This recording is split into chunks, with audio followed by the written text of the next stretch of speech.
Hello student, स्वागत है आपका आईसीटी वर्चुअल क्लासेस में। मैं हूं कविता, आपकी बायो टीचर। उम्मीद करती हूं आप सभी अच्छे होंगे और स्वस्थ होंगे। सो क्लास स्टार्ट करेंगे अपना चैप्टर का नाम है बायोटेक्नोलॉजी, प्रिंसिपल एंड प्रोसेसेस। तो यहाँ पर हम बात कर रहे हैं बायोटेक्नोलॉजी के बारे में। बेसिकली हम कर क्या रहे हैं कि किसी एक जीव का जो जीन है उसे निकाल करके किसी दूसरे जीव में डाल रहे हैं, और इसी को हम क्या कह रहे हैं, बायोटेक्नोलॉजी यहाँ पर कह रहे हैं। यानी कि बायोटेक्नोलॉजी के अंदर ये एक प्रोसेस है जिसे रिकॉम्बिनेंट डीएनए टेक्नोलॉजी कहा जाता है। अब हम इसकी प्रोसेस यहाँ पर देख रहे हैं। स्टेप्स अगर हम देखेंगे तो अगेन हम यहाँ पर रिवाइज करेंगे कि क्या क्या स्टेप्स हमने कर लिए हैं। कवर जो जो स्टेप हमने कर लिए हैं उनके बारे में आपको क्लियर होना चाहिए कि अभी तक हमने क्या पढ़ा है और कौन से स्टेप में हमने क्या किया। तो सबसे पहले आइसोलेशन ऑफ डीएनए आता है, देन फ्रेगमेंटेशन ऑफ डीएनए है, देन जेल इलेक्ट्रोफोरेसिस हमारे पास आता है, इसी में इल्यूजन भी है। ठीक है, अब हम क्या कर रहे हैं, ट्रांसफर कर रहे हैं, जिसके लिए हमें वेक्टर की जरूरत है। वेक्टर क्या है, काफी दिन से हम वेक्टर के बारे में बात कर रहे हैं। हम बैक्टीरियल सेल के बारे में बात कर रहे हैं। तो बैक्टीरियल सेल के लिए जो वेक्टर हम लेते हैं उसका नाम है प्लाज्मिड। प्लाज्मिड क्या है, बैक्टीरियल सेल का ही एक्स्ट्रा जेनेटिक मटीरियल है, और उसी को हम यहाँ पर क्या कर रहे हैं, वेक्टर के रूप में ले रहे हैं। इसी के साथ हमने थोड़ा सा बात की थी रिस्ट्रिक्शन एंडोन्यूक्लियस क्या होते हैं।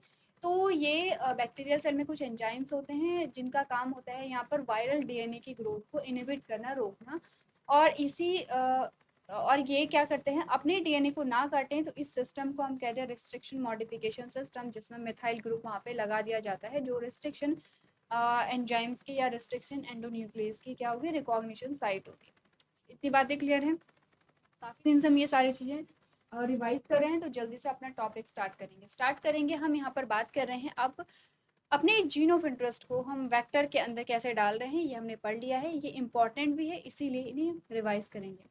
अभी तक हमने बात की है कि रिस्ट्रिक्शन एंडोन्यूक्लियस काम कैसे करते हैं। आपने कहा कि ये क्या करते हैं, जो पैलिंड्रोम सीक्वेंस होते हैं या पैलिंड्रोम साइट होते हैं वहीं से कट करते हैं। पैलिंड्रोम साइट का मतलब होता है आप राइट टू लेफ्ट पढ़ रहे हैं तो आपको सेम सीक्वेंस मिलेगा, और आप लेफ्ट टू राइट पढ़ रहे हैं तो आपको सेम सीक्वेंस मिलेगा। अगर डीएनए की बात करें तो डीएनए में क्या होता है, 5' to 3' जब भी आप पढ़ेंगे सेम सीक्वेंस होना चाहिए। तो ये 5' to 3' आप इस वाले फ्रेगमेंट को 5' to 3' पढ़ेंगे, और इस वाले स्टैंड को आप 5' to 3' पढ़ेंगे। तो यहाँ आप ऐसे में पढ़ेंगे और यहाँ आप ऐसे में पढ़ेंगे, तो आपको सेम ही सीक्वेंस मिलेगा। तो ऐसे सीक्वेंस जो होते हैं वो होते हैं पैलिंड्रोम सीक्वेंस, और इनका एक एग्जाम्पल जो है वो मलयालम भी शब्द है। ठीक है, अब हमने बात क्या की है, हमने कहा हम एग्जाम्पल लेते हैं रिस्ट्रिक्शन एंडोन्यूक्लियस का, दैट इज ECOR1। ECOR1 के लिए जो पैलिंड्रोमिक सीक्वेंस है वो है GAATTC या GAATTC। रिस्ट्रिक्शन एंडोन्यूक्लियस क्या करता है, जो ग्वानिन है वहीं पे काटता है जो डीएनए का जो स्ट्रैंड होता है। ठीक है, जब इसने यहाँ पर काटा तो इस प्रकार के अनपेयर्ड नाइट्रोजनस बेस हमारे पास आते हैं, ऐसे एंड को हम स्टिकी एंड कहते हैं। इसके अलावा हमने ब्लंट एंड के बारे में भी बात की थी, और अगर आपको ब्लंट एंड नहीं पता है तो आप प्रीवियस लेक्चर देख सकते हैं, क्योंकि हमने प्रीवियस लेक्चर में ब्लंट एंड रिवाइज किए थे।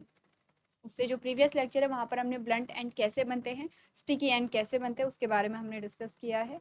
अगर आपको क्लियर है तो बहुत अच्छी बात है, आप लोग अपने नोट्स से रिवाइज करेंगे। अगर आपको क्लियर नहीं है तो आप पहले जा कर के प्रीवियस लेक्चर्स देखेंगे, जिसमें हमने बात की है जो ब्लंट एंड है उनके फॉर्मेशन की, स्टिकी एंड के फॉर्मेशन की। स्टिकी एंड तो आपके सामने है, ये स्टिकी एंड है। स्टिकी एंड में अनपेयर्ड नाइट्रोजनस बेस आपके पास रह जाते हैं, और जो ब्लंट एंड है उनमें आपके पास कोई भी अनपेयर्ड नाइट्रोजनस बेस नहीं रह जाते हैं।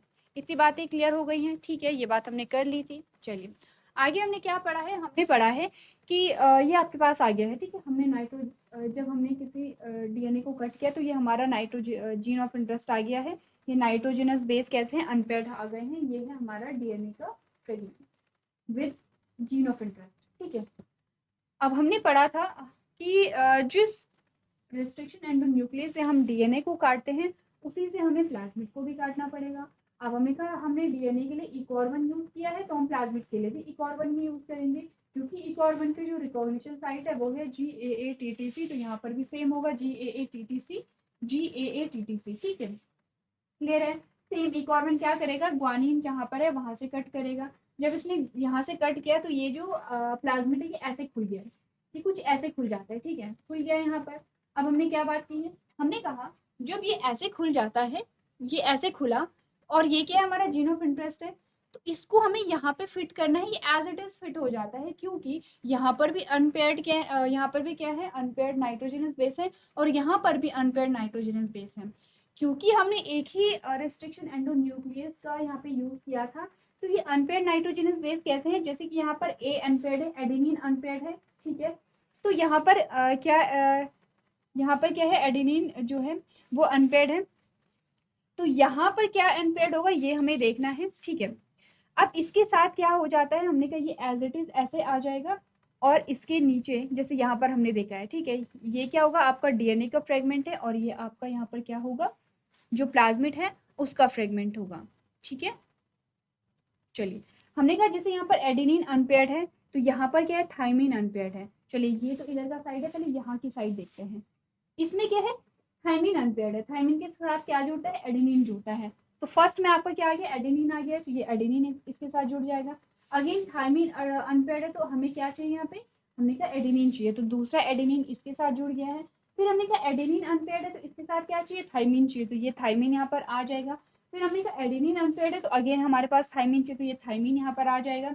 और ये तो पूरा पेयर्ड है, तो ये एज इट इज आ जाता है। तो ये यहाँ पर देखिए, ये अनपेयर था, तो उसको पेयर करने के लिए एडेनिन आ गया, थाइमिन को पेयर करने के लिए एडेनिन आ गया, एडेनिन को पेयर करने के लिए ये थाइमिन आ गया है, एडेनिन को पेयर करने के लिए ये थाइमिन आ गया है।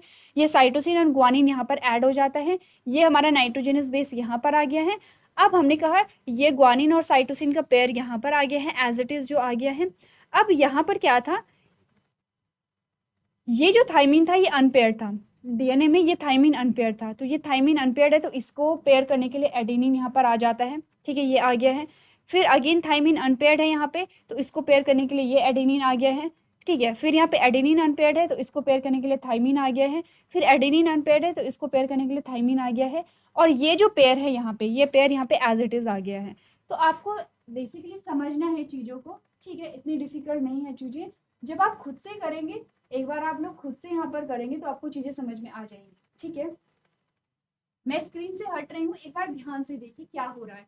प्लाज्मिड जो ओपन हुआ है, और आपका जो जीन ऑफ इंटरेस्ट है उसको देखिए। जीन ऑफ इंटरेस्ट में कुछ अनपेयर्ड नाइट्रोजनस बेस है। अब ऐसा नहीं होता कि सिर्फ जीन ऑफ इंटरेस्ट को आप डाल रहे हैं, आपने कहा जीन ऑफ इंटरेस्ट को अटैच करने के लिए यहाँ पर आपको अनपेयर्ड नाइट्रोजनस बेस चाहिए होंगे, जो कि यहाँ पर है। तो ब्लू कलर में देखिए, क्या आपका जो डीएनए का फ्रेगमेंट है विद जीन ऑफ इंटरेस्ट, और रेड कलर में देखिए प्लाज्मिड, ठीक है, क्लियर है।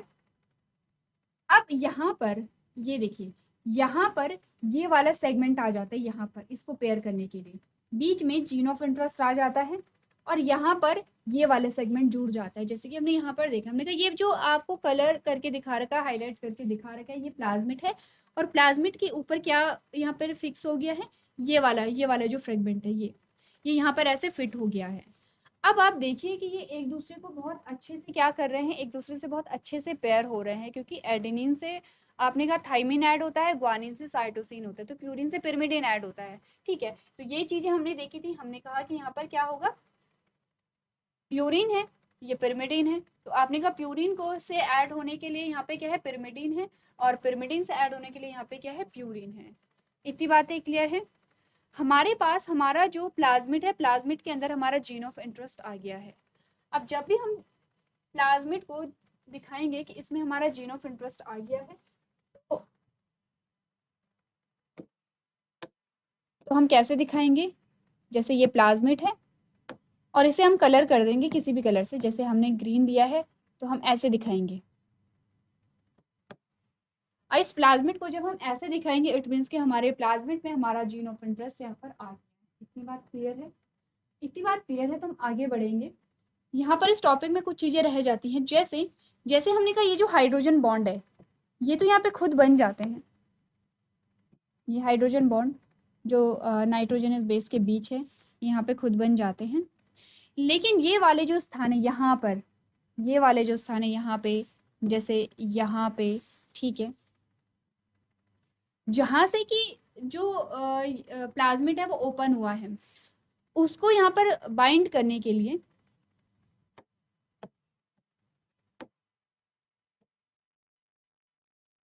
यहाँ पे, ठीक है, यहाँ पर ऐड करने के लिए हमें कुछ एक और चीज यहाँ पर डालनी होती है, जिसे हम कहते हैं डीएनए लाइक, क्या है, डीएनए लाइगेज।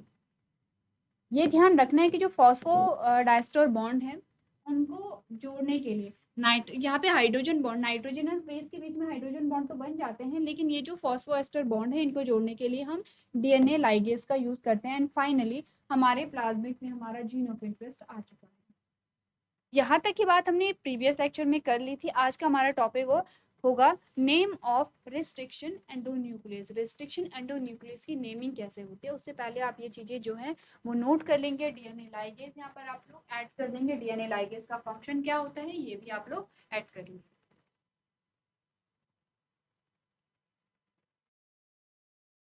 चलिए तो आगे बढ़े।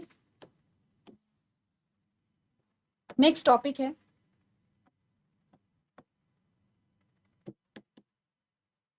Naming of restriction endonuclease.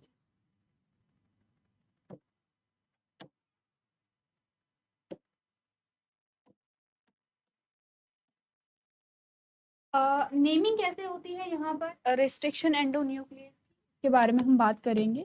जैसे एग्जाम्पल एक और वन को ही लेते हैं।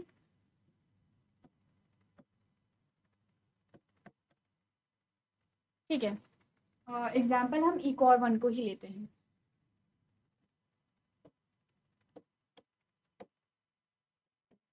एक और वन, ठीक है, रोमन में एक और वन या एक और फर्स्ट हम इसे लिखते हैं। एक और वन जो यहाँ पर रिस्ट्रिक्शन एंडोन्यूक्लियस है ये प्राप्त किया जाता है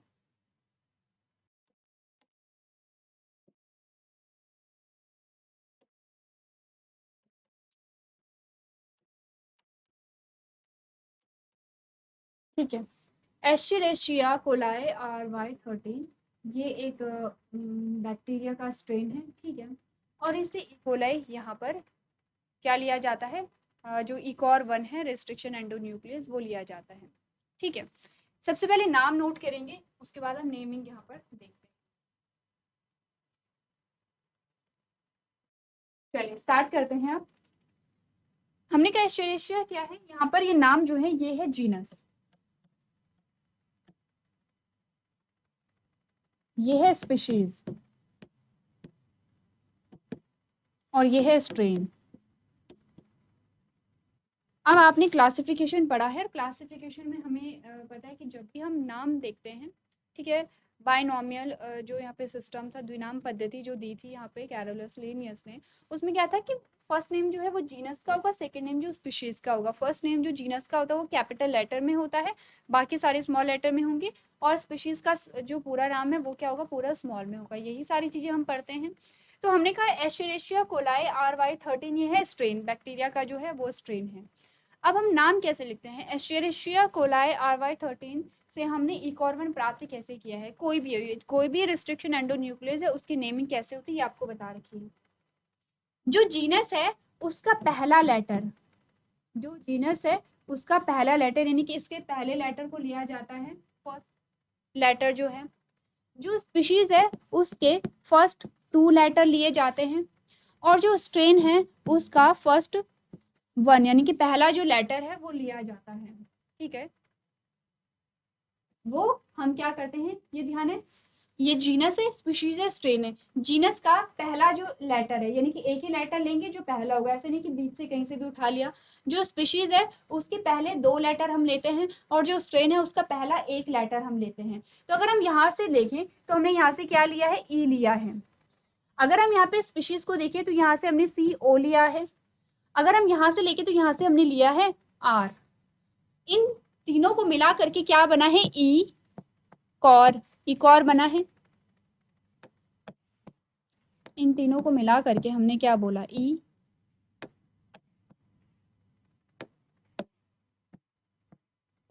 इकॉर, ऐसे बना है इकॉर। आपने कहा ये इकॉर है तो फर्स्ट क्या है, फर्स्ट यहाँ पर होता है नंबरिंग कि कौन से सीक्वेंस में इसे डिस्कवर किया है। जैसे कि हमने कहा कि ये जो स्ट्रेन है, जो बैक्टीरिया के जो स्ट्रेन होते हैं उससे बहुत सारे रिस्ट्रिक्शन एंडोन्यूक्लियस हमें मिलते हैं, एक से ज़्यादा। एक जो बैक्टीरियल सेल है, ये एक जो बैक्टीरिया का जो स्ट्रेन है उससे कई जो रिस्ट्रिक्शन एंडोन्यूक्लियस है वो मिल सकते हैं। हो सकता है कि इसी से एस्चेरिशिया कोलाई RY13 से हमें एक से ज़्यादा क्या मिले, रिस्ट्रिक्शन एंडोन्यूक्लियस मिले, तो उन सभी का नाम इकॉरी होगा। सभी का नाम होगा एक और, क्योंकि सेम स्ट्रेन से मिल रहा है। एस्चेरेशिया कोलाई RY13 से हमें क्या मिला है, सेम जो हमारा बैक्टीरिया स्ट्रेन है उससे हमें एक से ज़्यादा यहाँ पे रेस्ट्रिक्शन एंडोन्यूक्लियस मिले हैं, तो इनका नाम क्या होगा, एक और ही होगा। अब आपने कहा अगर 2 मिल गए हैं तो हम कैसे यहाँ पे उन्हें अलग करेंगे, तो हमने कहा जो पहले डिस्कवर हुआ है उसका नाम होगा एक और फर्स्ट, और जो दूसरी बार सेकेंड टाइम जो डिस्कवर किया गया है उसका नाम होगा एक और सेकेंड, जो नेक्स्ट होगा उसका नाम होगा एक और थर्ड फोर्थ, ऐसे कर करके हम नेमिंग करते हैं। तो ये क्या होगा, एक और वन जो आप यूज कर रहे थे उसको, उसकी जो लेबलिंग है हम ऐसे करते हैं कि जीनस का पहला लेटर लेंगे फर्स्ट, ठीक है, पहला जो लेटर है, स्पीशीज के जो फर्स्ट 2 लेटर हैं यानी कि पहले 2 जो लेटर है वो लेंगे, और स्ट्रेन का जो पहला एक लेटर हम यहाँ पर लेते हैं, तो इसको मिलाकर के एक और बना है, क्योंकि ये पहला जो यहाँ पे रिस्ट्रिक्शन एंडोन्यूक्लियस है वो प्राप्त किया गया है, तो इसके नाम क्या आ गया, रोमन में हम क्या लिख देते हैं, फर्स्ट लिख देते हैं। तो ऐसे यहाँ पर नेमिंग होती है रिस्ट्रिक्शन एंडोन्यूक्लियस की, आप लोग क्या करेंगे, नोट करना है। और भी जो रिस्ट्रिक्शन एंडोन्यूक्लियस होंगे उन्हें प्रैक्टिस करना है कि कैसे आप यहाँ पर उनकी नेमिंग करेंगे। तो चलिए आप लोगों को ये चीजें समझनी है, नोट करनी है, क्योंकि आपसे पूछी जाती है।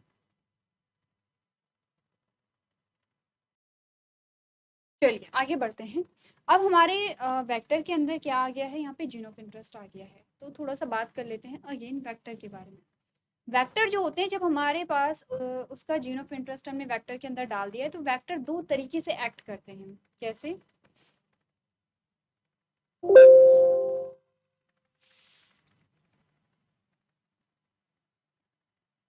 देखिए वेक्टर जो होते हैं फिर वो 2 प्रकार से काम करते हैं।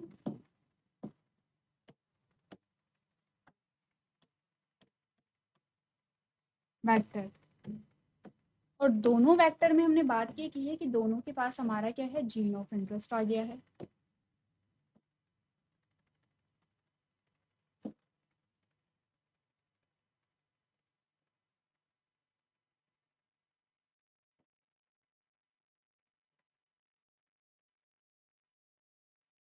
ठीक है, अब ये जो वेक्टर है ये 2 तरीके से काम करेंगे। पहला जो वेक्टर है वो क्या करेगा, यहाँ पर जैसे कि हमने इस प्लाज्मिड में अपना जीन डाला है, अब ये जो जीन है हमें बेसिकली करना है कि जीन से जो प्रोडक्शन आएगा, जीन जैसे कि फॉर एग्जांपल हमें इंसुलिन चाहिए, ये इंसुलिन का जीन है।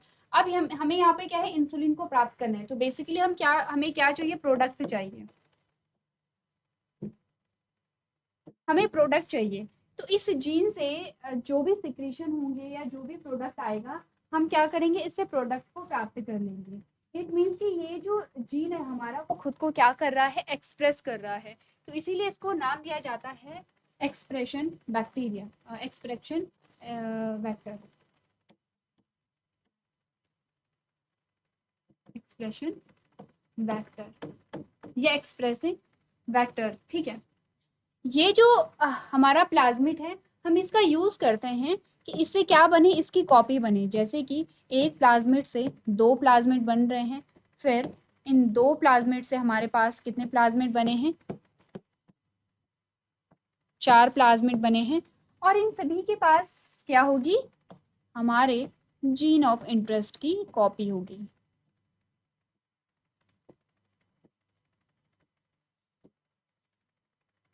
तो बेसिकली हमने क्या किया, एक जीन से हमने 4 जो जीन है वो प्राप्त यहाँ पर कर लिए हैं। इसमें ये भी खुद को एक्सप्रेस करेगा, ये भी एक्सप्रेशन वेक्टर में ही कन्वर्ट होगा, लेकिन हमें सिर्फ क्या है, अपने नंबर ऑफ जीन्स जो है, जीन का जो नंबर है वो बढ़ाना है, हमें ज्यादा जीन यहाँ पर चाहिए। दोनों में डिफरेंस ये है कि यहाँ से हमें जीन से होने वाला जो प्रोडक्ट है वो हमें यहाँ पर चाहिए, हमें मेनली क्या है, प्रोडक्ट यहाँ पे चाहिए, और यहाँ पर हमें क्या करना है, जीन चाहिए होंगे। तो हमने कहा कि ये क्या कर रहे हैं, क्लोनिंग कर रहे हैं, इसीलिए हम इन्हें क्या कहेंगे, क्लोनिंग वेक्टर कहेंगे, क्योंकि ये क्या करेंगे, यहाँ पर क्लोनिंग कर रहे हैं, क्लोन बना रहे हैं जीन के। तो 2 प्रकार के होंगे, एक्सप्रेशन वेक्टर होता है और क्लोनिंग वेक्टर होता है। क्लोनिंग वेक्टर आपने क्या एक्सप्रेशन वेक्टर में कन्वर्ट हो सकता है, ऐसा नहीं है कि ये प्रोडक्ट नहीं बनाएगा, प्रोडक्ट ये भी बनाएगा, लेकिन एम दोनों होते हैं, और ऐसा भी नहीं कि दोनों अलग अलग प्रकार के वेक्टर होते हैं, दोनों सेम ही वेक्टर हैं, लेकिन किसी वेक्टर का यूज हम प्रोडक्ट के लिए करते हैं कि हमें क्या चाहिए, प्रोडक्ट चाहिए, और किसी वेक्टर का यूज हम क्या करते हैं, जीन की कॉपी बनाने के लिए करते हैं। अब जीन की कॉपी क्यों बनाई जा रही है या प्रोडक्ट हम कहाँ पर बनाते हैं, ये हम सारी चीजें तब डिस्कस करेंगे जब हम एप्लीकेशन पे आते हैं। तो एप्लीकेशन जब हम पढ़ेंगे तब हम दोनों चीज़ों के बारे में बात करेंगे। तो वेक्टर जो है, आप जल्दी से आपको क्या करना है, नोट कर लेना है टाइप्स ऑफ वेक्टर, ठीक है। इसमें एक्सप्रेशन वेक्टर हमारे पास आता है और यहाँ पर आता है cloning vector.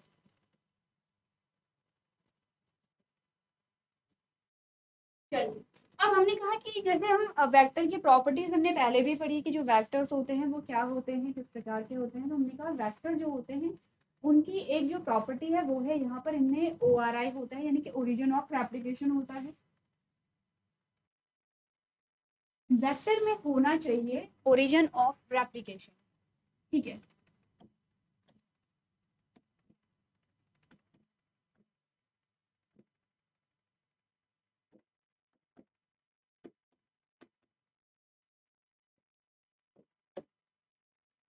Origin of replication को शॉर्ट में हम लिखते हैं ORI। ओरिजिन ऑफ रेप्लिकेशन वो स्थान होता है जहां से रेप्लिकेशन स्टार्ट होती है, रेप्लिकेशन शुरू होती है। जैसे कि अगर हम बात करेंगे यहाँ पर बैक्टीरियल डीएनए की, ये हमारा क्या है, क्रोमोसोम है। तो क्रोमोसोम में यहाँ पर एक से बहुत ज्यादा क्या होती है, यहाँ पे ORI होते हैं, ठीक है। यहाँ पर क्या होते हैं, एक से ज्यादा ORI होते हैं, यानी कि ओरिजिन ऑफ रेप्लिकेशन होते हैं। अगर हम बात करें प्लाज्मिड में, तो प्लाज्मिड में नॉर्मली क्या होता है, एक ही ORI होता है। तो यहाँ पर क्या है, फॉर एग्जांपल ये ORI है, ओरिजिन ऑफ रेप्लिकेशन है, और यहीं से क्या हो गया, रेप्लिकेशन शुरू हो गया, यहीं से एक प्लाज्मिड से दूसरा प्लाज्मिड बनता है, ठीक है। तो ये एक फीचर है जो इम्पोर्टेंट फीचर होना चाहिए, यानी कि ORI जो है प्लाज्मिड में ORI यहाँ पर होने चाहिए। पहली बात क्लियर है। दूसरी बात, अब हम बात करते हैं यहाँ पर कि जब हमने अपना जीन ऑफ इंटरेस्ट प्लाज्मिड में डाला, तो जरूरी नहीं है कि वो हर बार प्लाज्मिड में आ जाएगा। जैसे कि ये क्या है, प्लाज्मिड है जो ओपन है, ठीक है। ये प्लाज्मिड है, ये ओपन है, और इसमें हमें क्या करना है, अपना जीन ऑफ इंटरेस्ट यहाँ पे फिक्स करना है। अब क्योंकि ये प्रोसेस बहुत माइक्रोस्कोपिक है, हमने कहा कि ये क्या है, बहुत सूक्ष्म तरीके से यहाँ पर ये प्रोसेस, ये प्रक्रिया पूरी हो रही है। तो जैसे हमने यहाँ पर अपना प्लाज्मिड ओपन किया और हम अपना जीन ऑफ इंटरेस्ट यहाँ पे डालने वाले थे, तो जीन ऑफ इंटरेस्ट डालने से पहले ही ये जो प्लाज्मिड है ये बंद हो जाता है। ये क्या हो जाएगा, बंद हो जाएगा। जो स्टिकी एंड यहाँ पर बने हैं वो आपस में जुड़ जाएंगे, ये क्लोज हो जाएगा। तो ये जो हमारा जीन ऑफ इंटरेस्ट है ये घुस नहीं पाता, इंसर्ट नहीं हो पाता है, यानी कि ये इसकी पॉसिबिलिटी है।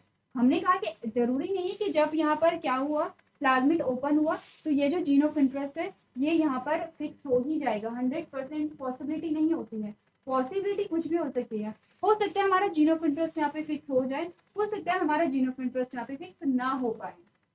इसी बेसिस पे, जैसे कि हमने कहा यहाँ पर तो जीन ऑफ इंटरेस्ट फिक्स नहीं हो पाया है। अब हमने कहा ये हमने ओपन किया है, ये प्लाज्मिड हमने ओपन किया है, और ये हमारा जीन ऑफ इंटरेस्ट जब हमने यहाँ पर डाला तो जीन ऑफ इंटरेस्ट यहाँ पर फिक्स हो जाता है, यानी कि यहाँ पर ऐड हो जाता है। दोनों पॉसिबिलिटी हो सकती है, ये भी हो सकता है और ये भी हो सकता है। इसी के बेसिस पे हमने कहा जिस वेक्टर में या जिस प्लाज्मिड में हमारा जीन ऑफ इंटरेस्ट नहीं आया है, नहीं ऐड हुआ है, क्योंकि ये तो आपने कहा कि ये डीएनए दूसरा है। जैसे कि अगर हम बात करें बैक्टीरियल सेल की, तो ये भी बैक्टीरियल सेल का डीएनए है, और ये भी क्या है, बैक्टीरियल सेल का एक्स्ट्रा जेनेटिक मटेरियल है। फॉर एग्जांपल हमने कहा ये ह्यूमन जीन है और ये बैक्टीरियल डीएनए है। तो हमने कहा दोनों क्या है, अलग अलग यहाँ पर डीएनए है। तो जब ये डीएनए इसमें ऐड होगा, यहाँ पर जब ये डीएनए इसमें ऐड हो जाएगा तो एक नया कॉम्बिनेशन बनता है। तो क्या हम इसे रिकॉम्बिनेंट प्लाज्मिड कह सकते हैं या रिकॉम्बिनेंट डीएनए भी कह सकते हैं।